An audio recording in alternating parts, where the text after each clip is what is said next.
दोस्तों, आपका हमारे चैनल पर स्वागत है। आज की क्लास में हम कक्षा 12 सामान्य हिंदी के यूपी बोर्ड द्वारा जारी मॉडल पेपर को सॉल्व कराएंगे। इसके लिए समय हमें कितने 3 घंटे 15 मिनट और यह 100 अंक का होता है। चलिए देखिए, इसमें नोट दिया है, 2 नोट दिया है, पढ़ लेते हैं। क्या है? प्रारंभ के 15 मिनट परीक्षार्थी को प्रश्न पत्र पढ़ने के लिए निर्धारित है। मतलब इसका मतलब कि 15 मिनट जो एक्स्ट्रा दिए जाते हैं वो प्रश्न पत्र को पढ़ने के लिए अच्छे से दिए जाते हैं। सेकंड क्या है? इस प्रश्न में 2 खंड हैं, को दोनों खंडों के सभी प्रश्नों का उत्तर देना आवश्यक है। इसका मतलब दोनों खंडों का उत्तर देना अनिवार्य है। खंड क क्या है? चलिए इसको सॉल्व करते हैं। खंड क का पहला क्वेश्चन क्या है? क शिक्षा का उद्देश्य निबंध के लेखक हैं, मतलब शिक्षा के उद्देश्य का निबंध के लेखक कौन है? ऑप्शन क्या है? भारतेंदु हरिश्चंद्र, संपूर्णानंद, मोहन राकेश, रामकृष्ण दास। तो इसके शिक्षा के उद्देश्य के लेखक कौन है? शिक्षा के उद्देश्य के लेखक संपूर्णानंद हैं। ऑप्शन सेकंड सही है इसका ऑप्शन सही। चलिए अगला क्वेश्चन देखते हैं क्या है। इसको हम हाईलाइट कर दें जिससे आपको समझने में आसानी हो। ख क्या है? लल्लू लाल की रचना है। लल्लू लाल की रचना क्या है इसमें से? सुख सागर। ऑप्शन क्या है? सुख सागर, प्रेम सागर, परीक्षा गुरु, रानी केतकी की कहानी। तो इनका लल्लू लाल की रचना कौन सी है? इसमें से प्रेम सागर। प्रेम सागर।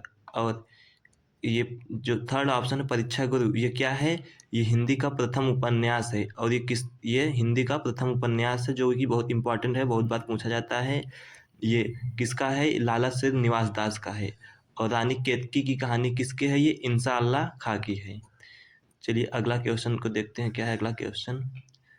पर्दा कहानी के लेखक, पर्दा कहानी के लेखक कौन है इसमें से? ऑप्शन ए क्या है? प्रेमचंद्र। ऑप्शन सेकंड क्या है? राम जयशंकर प्रसाद। ऑप्शन थर्ड क्या है? अमरकांत। ऑप्शन फोर्थ क्या है? यशपाल। पर्दा कहानी के लेखक कौन है? पर्दा कहानी के लेखक यशपाल जी हैं। ऑप्शन फोर्थ यशपाल जी। अगला क्वेश्चन घ क्या है हमारा? आवारा मसीहा के रचनाकार हैं। आवारा मसीहा के रचनाकार कौन है? तो आवारा मसीहा के रचनाकार में ऑप्शन क्या दिया है? विष्णु प्रभाकर। ऑप्शन सेकंड क्या है? रामकृष्ण बेनीपुरी।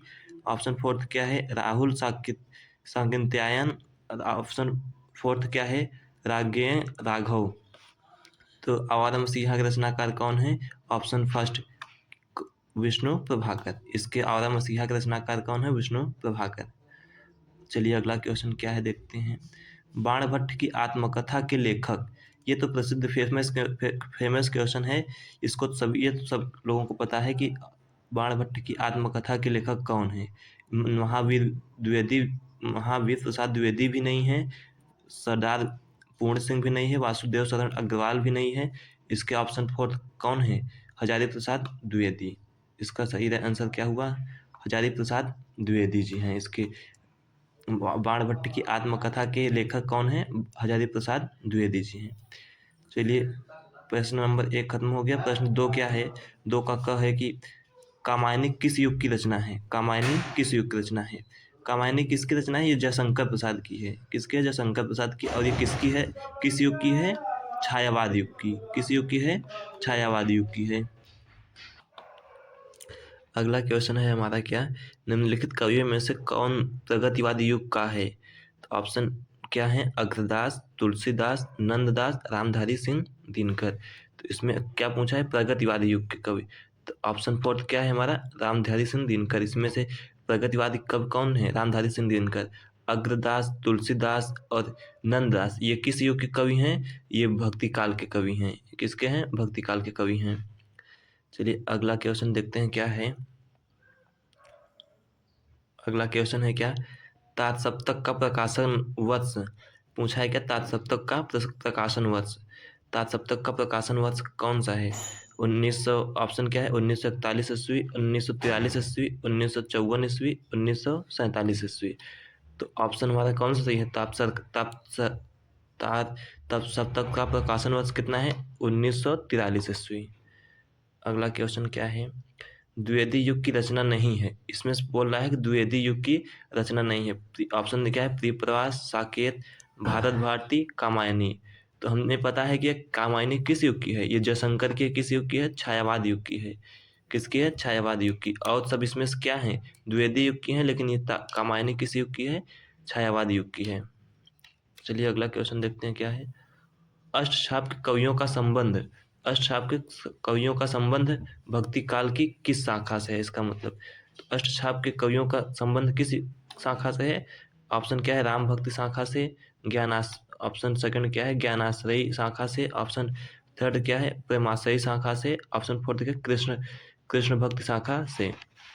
तो ये क्या अष्टछाप के कवि किससे संबंधित है? ये किसका है?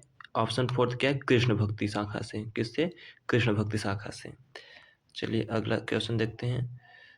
ऑप्शन क्वेश्चन 2 तक हमारा हो गया, सॉल्व हो गया। क्वेश्चन नंबर 3 क्या है हमारा? क्वेश्चन नंबर 3 हमारा है, दिए गए गद्यांश आधारित निम्नलिखित प्रश्नों का उत्तर दीजिए। हमें क्या करना है? ये नीचे जो गद्यांश दिए गए हैं इस पर आधारित हमें कितने क्वेश्चन दिए हैं? 1 2 3 4 5 क्वेश्चन दिए हैं। पांचों क्वेश्चन को हमें क्या करना है? आंसर देना है, जो कि एक क्वेश्चन 2 नंबर का है, 5 क्वेश्चन 10 नंबर का है। इसी गद्यांश को हमें अच्छे से पढ़ना है, इसी के बेस पे हमें पांचों का उत्तर देना है, जिससे हमें कितने अंक मिलेंगे? 10 अंक मिलेंगे। चलिए देखते हैं क्वेश्चन क्या है हमारा। उपर्युक्त गद्यांश का संदर्भ लिखिए।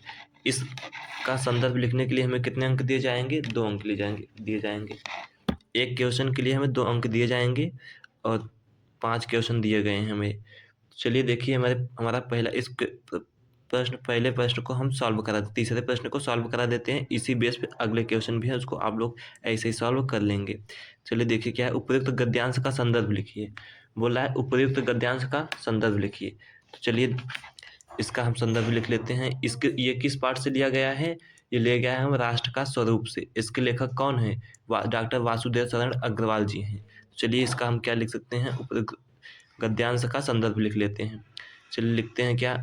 प्रस्तुत गद्यांश हमारी पाठ्य पुस्तक गद्य गरिमा में संकलित राष्ट्र का स्वरूप नामक पाठ से अवतरित है। इसके लेखक डॉक्टर वासुदेव शरण अग्रवाल जी हैं। ऐसे हम इस प्रश्न का गद्यांश लिखेंगे। गद्यांश मतलब इस गद्यांश का संदर्भ लिखेंगे। संदर्भ लिखने के लिए हमें इस पाठ के नाम का और इसके लेखक का पता होना अति आवश्यक है, जिससे हम इसका संदर्भ लिख पाएंगे। चलिए अगला क्वेश्चन, इसका सेकंड क्वेश्चन क्या है? धरती वसुंधरा क्यों कहलाती है? बोल रहा है कि धरती वसुंधरा क्यों कहलाती है। इसी में से हमें ऑप्शन में से देखना है। तो हमें दिया है, देखिए, धरती माता की कोख में जो अमूल्य निधियां भरी हैं, जिनके कारण वह वसुंधरा कहलाती हैं। इसका यहीं से हमें शुरू से ही मिल जा रहा है। क्या है? यहाँ से यहाँ तक इसका आंसर, पहले का आंसर यहाँ से यहाँ तक हुआ। क्या है? धरती माता की कोख में जो अमूल्य निधियां भरी हैं, जिनके कारण वह वसुंधरा कहलाती हैं। और चलिए सेकंड क्वेश्चन, थर्ड क्वेश्चन क्या है? यहाँ तक आप लोग लिख लेंगे। और थर्ड क्वेश्चन क्या? रेखांकित अंश की व्याख्या करना है हमें। कितना? रेखांकित अंश की। जहाँ तक हमें रेखांकित किया गया है, कहाँ से कहाँ तक किया गया है? यहाँ यहाँ यहाँ से हमें शुरू से लेकर यहाँ तक हमें क्या किया गया है? रेखांकित किया गया। इसी का हमें सिर्फ व्याख्या करना है, सिर्फ इतने का ही। इसकी व्याख्या हमको अपने भाषा में ही, मतलब यहाँ तक दिया है, हमें हाईलाइट किया गया है, ये अंडरलाइन, यहीं तक हमें इसकी व्याख्या करनी है और अपने भाषा में करनी है। चलिए अगला क्वेश्चन क्या है? बोल रहा है पृथ्वी की देह को किसने सजाया है? पृथ्वी की देह को किसने सजाया है? तो इसका आंसर देखिए कहाँ पर है हमारा। यहाँ से, दिन रात बहने वाली नदियों में ने पहाड़ों को पीस पीस कर अगणित प्रकार की मिट्टियों से पृथ्वी की देह को सजाया। ऑप्शन हमारा कहाँ से कहाँ तक है? ये देखिए, यहाँ से लेकर कहाँ से कहाँ, यहाँ तक इसका आंसर यहाँ तक है।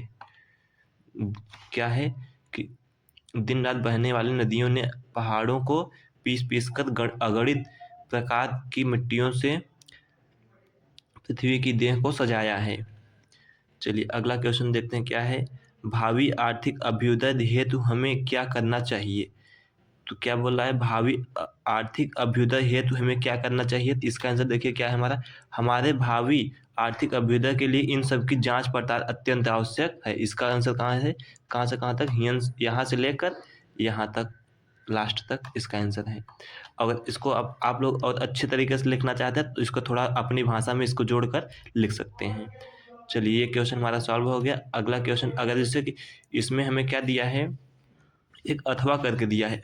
इसका मतलब ये है कि अगर हमें ये क्वेश्चन नहीं आ रहा तो हम अथवा के रूप में इसको कर सकते हैं।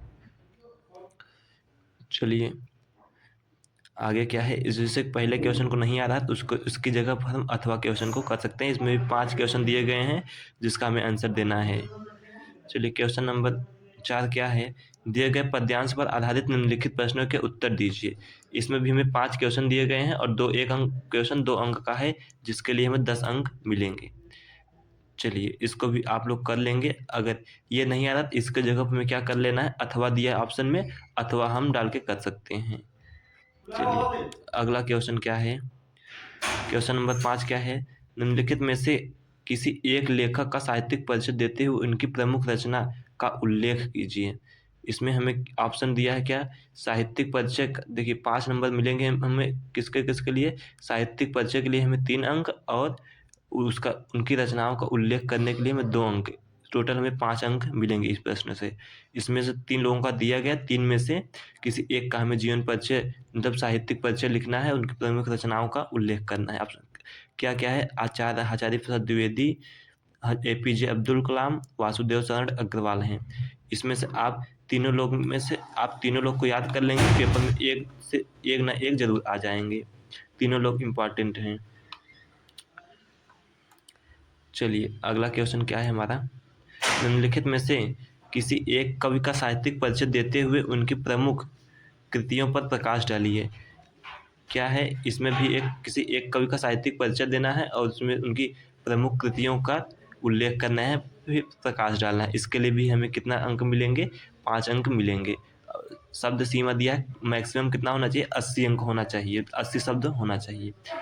क्या क्या है, मैथिली शरण गुप्त, सुमित्रानंद पंत और रामधारी सिंह दिनकर। इसमें आप लोग एक और जयशंकर प्रसाद जी को ऐड कर लीजिएगा, उनको याद कर लीजिएगा। इन चारों में से किसी एक का आपको एग्जाम में देखने को मिलेगा, जरूर मिल जाएगा। चलिए क्वेश्चन नंबर 6 क्या है, बहादुर अथवा पंचलाइट कहानी के उद्देश्य पर प्रकाश डालिए। हमें या ऑप्शन नंबर क्वेश्चन 6 क्या है कि बहादुर अथवा पंचलाइट कहानी के उद्देश्य पर प्रकाश डालिए। ये कितने अंक का है, 5 अंक का है। इसमें भी अधिकतम सीमा कितना दिया है, 80 शब्द दिया है। तो आप लोग इस कहानी को पढ़े होंगे और अच्छे से इसकी हेडिंग बाय हेडिंग लिख देंगे तो आपको 5 में से 5 नंबर आराम से मिल जाएगा। बस आपने थोड़ा राइटिंग पर और अन्य चीज़ों पर सुधार करेंगे। इसको अगर ये नहीं आ रहा तो इसके जगह पर क्या दिया, अथवा दिया है क्या कि ध्रुव यात्रा कहानी की कथास तो अपने शब्दों में लिखिए। तो अगर ये इनमें से कोई एक नहीं आ रहा है तो आप इसको अथवा में अथवा डालकर ये वाला कर सकते हैं। चलिए क्वेश्चन नंबर 7 क्या है, देखिए स्वपठित खंडकाव्य के आधार पर किसी एक खंड के एक प्रश्न का उत्तर दीजिए। ये कितने का अंक का है, ये भी 5 अंक का है। इसमें भी मैक्सिमम क्या दिया है, 80 वर्ड दिया है, 80 शब्द लिखना है। इसमें से आपको कितने दिए गए हैं, एक यहाँ से शुरू में कितने दिए गए हैं, 5 6 दिए गए हैं। 6 में से आप किसी एक को कर सकते हैं, वो भी सभी में अथवा दिया है। अगर आप फर्स्ट डालेंगे तो अगर ये आ रहा है तो ये कीजिए, नहीं अथवा दिया है आप अथवा में करके कर सकते हैं। इसमें पूरा इतने दिए गए हैं, इसमें से किसी एक को आपको सॉल्व करना है, लिखना है बस। चलिए क्वेश्चन आगे वाले देखते हैं। क्या क्वेश्चन नंबर 8 क्या है, दिए गए संस्कृत गद्यांशों में से किसी एक का ससंदर्भ हिंदी में अनुवाद कीजिए। इसका मतलब कि ससंदर्भ हिंदी में अनुवाद करना है, संदर्भ सहित हमें हिंदी में अनुवाद करना है। संदर्भ के लिए हमें कितने अंक दिए जाएंगे, 2 अंक दिए जाएंगे और अनुवाद के लिए, हिंदी अनुवाद के लिए कितने दिए जाएंगे, 5 अंक, जिसके लिए हमें कितना दिए जाएंगे, टोटल 7 अंक दिए जाएंगे। अगर ये आ रहा है तो ठीक है, नहीं तो आप इसमें भी अथवा करके दिया है ऑप्शन में, आप अथवा कर सकते हैं। ये क्वेश्चन 8 का ख क्या है, दिए गए पद्यांशों में से किसी एक का ससंदर्भ हिंदी में अनुवाद कीजिए। ससंदर्भ हिंदी में इसमें भी अनुवाद करना है। इसमें भी आपको कुल मिला के 7 अंक मिलेंगे, 2 अंक मिलेंगे संदर्भ के लिए और 5 अंक मिलेंगे इसके हिंदी अनुवाद के लिए। और इसमें भी अथवा करके दिया है, अगर आपको ये आ रहा है, फर्स्ट वाला आ रहा है तो उसको कीजिए, अथवा डाल के सेकेंड वाला कर सकते हैं। चलिए आगे देखिए क्या है, आगे है हमारा क्वेश्चन नंबर 9 क्या है, निम्नलिखित मुहावरे में से किसी एक का अर्थ लिखकर वाक्य में प्रयोग कीजिए। किसी एक का अर्थ लिखना है और उसका क्या करना है, वाक्य प्रयोग। हमें कितने दिए गए, 4 दिए गए हैं। 4 में से हमको किसी एक को करना है। चलिए हम आपको चारों बता दे रहे हैं। चलिए देखिए पहला क्या है, तलवार की धार पर चलना। इसका अर्थ क्या होगा, तलवार की धार पर चलना, इसका अर्थ होगा अत्यधिक खतरनाक स्थिति में होना। क्या होगा, अत्यधिक खतरनाक स्थिति में होना। अगर हम और इसका वाक्य प्रयोग करेंगे तो हम लिख सकते हैं क्या, परीक्षा में नकल करते हुए पकड़े जाने पर खतरा ऐसा ही है जैसे तलवार की धार पर चलना। और इसका सेकंड क्या है, टका सा जवाब देना। क्या है, टका सा जवाब देना। तो इसका अर्थ क्या हो जाएगा, तीखा या कड़ा जवाब देना। क्या हो जाएगा, तीखा या कड़ा जवाब देना। इसका वाक्य प्रयोग अगर करेंगे जैसे लिख देंगे कि क्या, वह हमेशा टका सा जवाब देता है। क्या, वह हमेशा टका सा जवाब देता है। इसको आप अपने भाषा में जो आपको समझ आए वो भी लिख सकते हैं, कोई जरूरी नहीं है जो हम बता रहे हैं आप वही लिखें। चलिए थर्ड वाला क्या है, दाल में काला होना। क्या है आप, क्या हमारा, दाल में काला होना। तो इसका अर्थ क्या होगा, कोई गड़बड़ी छिपी होनी। क्या होगा, कोई गड़बड़ी छिपी होना। तो अगर इसका हम वाक्य प्रयोग करेंगे तो क्या हो जाएगा हमारा, उसकी कहानी में दाल में काला था। उसकी कहानी में दाल में काला था। चलिए अगला क्या है, नमक मिर्च लगाना। क्या है कि नमक मिर्च लगाना, इसका अर्थ क्या हो जाएगा, बढ़ा चढ़ा कर बताना। क्या होगा, बढ़ा चढ़ा कर बताना। अगर इसका वाक्य प्रयोग करेंगे तो क्या हो जाएगा, उसने अपनी सफलता में नमक मिर्च लगाकर बताया। उसने अपनी सफलता को नमक मिर्च लगाकर बताया। चलिए आगे देखेंगे क्या, क्वेश्चन नंबर 10 क्या है हमारा, अपठित गद्यांश पर आधारित निम्नलिखित प्रश्नों का उत्तर दीजिए। क्या है, अपठित गद्यांश पर आधारित निम्नलिखित प्रश्नों का उत्तर दीजिए। ये क्या है, हमारा एक गद्यांश दिया गया है, इससे हमें क्या करना है, उत्तर दें। 3 क्वेश्चन दिए गए हैं, तीनों का हमें उत्तर देना है। पहला क्वेश्चन क्या है, 1 अंक का है, दूसरा 2 अंक का, तीसरा भी 2 अंक का। इसके लिए हमें पूरे 5 अंक दिए जाएंगे। हमें इसका आंसर कहाँ से देना है, उत्तर इसी गद्यांश को पढ़ना है और इसी में से हमें इसका उत्तर देना है।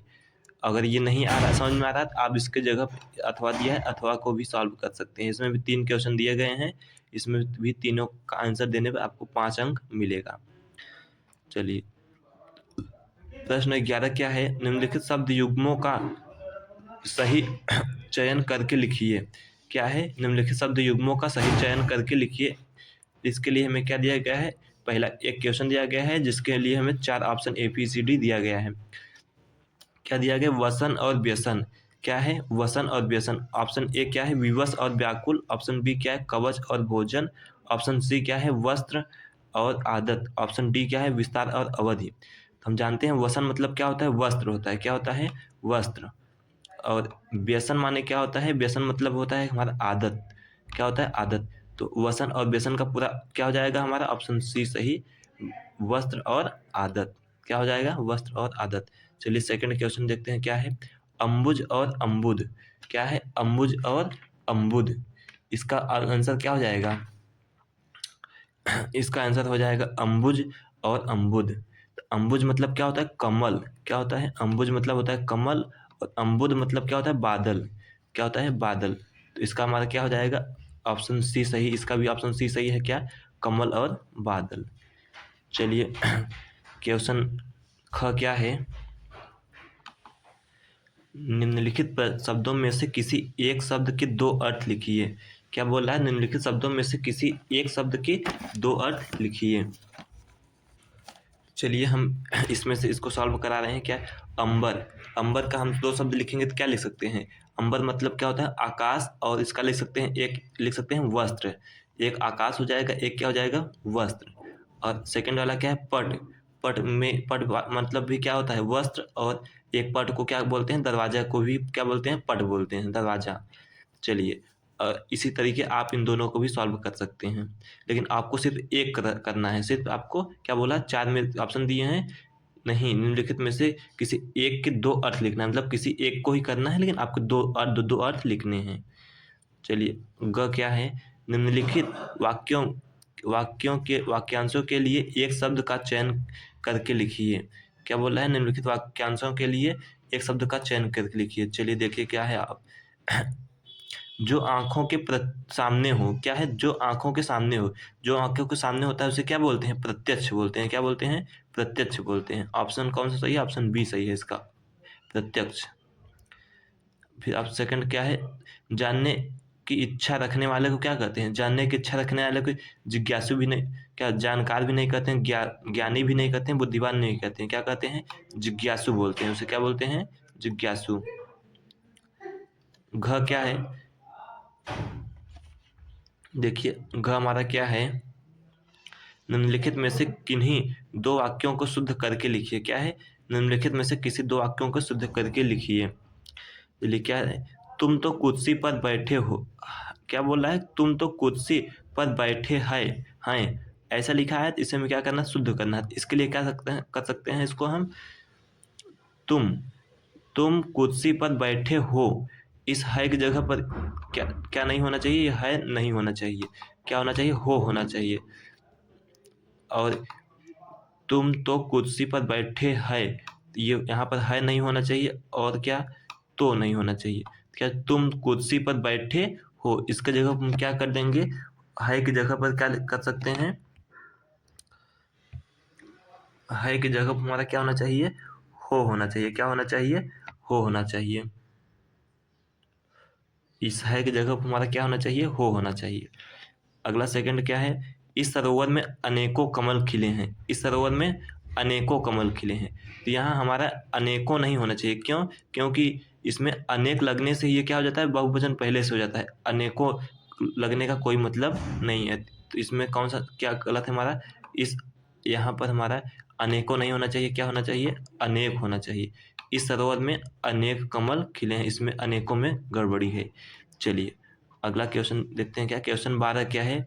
12 का क्या है? वीर रस अथवा हास्य रस का अस्थाई भाव के साथ उदाहरण अथवा परिभाषा लिखिए। चलिए इसको याद आप लोग कर लेंगे अच्छे से। ये हमेशा आने वाले क्वेश्चन है, हर साल आते हैं ये क्वेश्चन। इसके लिए हमें क्या मिलेगा? 2 अंक मिलेगा। ऑप्शन ये ख क्या है? श्लेष अथवा उत्प्रेक्षा अलंकार का लक्षण अथवा उदाहरण लिखिए। तो इसको भी हम कर लेंगे। इसके लिए भी अगर ये आ रहा तो ठीक, नहीं तो उत्प्रेक्षा दो में से किसी दो में से दो ऑप्शन में दिया है, किसी एक को करना है, अथवा लिया है दिया है तो अथवा में हम कर सकते हैं। ग क्या है? दोहा अथवा सोठा छंद का मात्रा सहित लक्षण और उदाहरण लिखिए। चलिए अगला क्वेश्चन देखते हैं क्या है। इसमें भी अथवा दिया गया है, इसको भी आप लोग कर लेंगे। क्वेश्चन नंबर 13 क्या है? बैंक में खाता खोलने के लिए बैंक प्रबंधक को आवेदन प्रार्थना पत्र लिखिए। क्या है? आवेदन प्रार्थना पत्र लिखिए। चलिए इस ये इम्पॉर्टेंट ये वाला एप्लीकेशन जो दिया है हमारा प्रार्थना पत्र इम्पॉर्टेंट है, लगभग हर साल पूछा जाता है। आप लोग इसको तैयार कर लेंगे और एक दो और इम्पॉर्टेंट आप लोग अच्छे से लिखने के लिए प्रैक्टिस कर लेंगे, जिससे कि आप लोग पेपर में आए तो लिख लेंगे। इसके लिए हमें 6 अंक मिलेंगे। कितने अंक मिलेंगे? 6 अंक। नहीं तो अथवा में हमें और भी दिया है, हम अथवा में वाला कर सकते हैं। या तो अगर ये नहीं समझ आ रहा, नहीं कर पा रहे हैं, तो आप इसको भी कर सकते हैं। 2 में से किसी एक को ही करना है।